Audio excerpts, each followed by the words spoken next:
আসসালামু আলাইকুম এভরিওয়ান। আজকে একটা বেন্তো কেকের অর্ডার ছিল।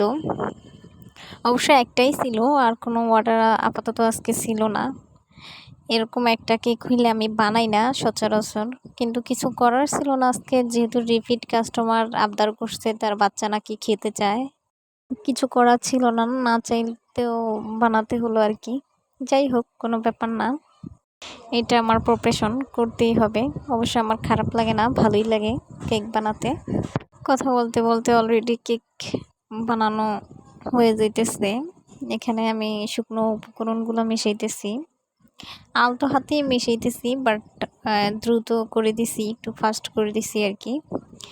হ্যাঁ, যাক, বাড়িতে নিয়ে নিচ্ছি। এটা 6 ইঞ্চি একটা মোল্ড। ক্যামেরাটা এক সাইড হয়ে গেছে, আমি খেয়ালও করিনি, কি বোকা। যাই হোক, আমার কেক হয়ে গেছে অলরেডি।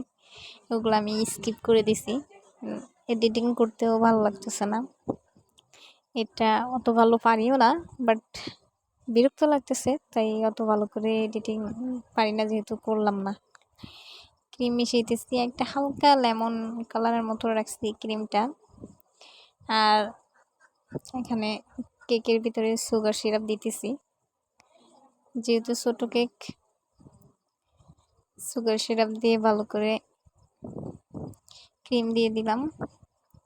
এখন দ্বিতীয় আর একটা লেয়ার ক্রিম দিয়ে কভার করে নিচ্ছি।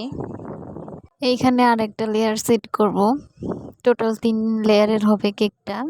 কেকটাকে এখন ক্রাম কোট করে ফ্রিজে কতক্ষণ সেট করব। ক্রাম কোট শেষে ফাইনাল ফিনিশিং দিতেছি।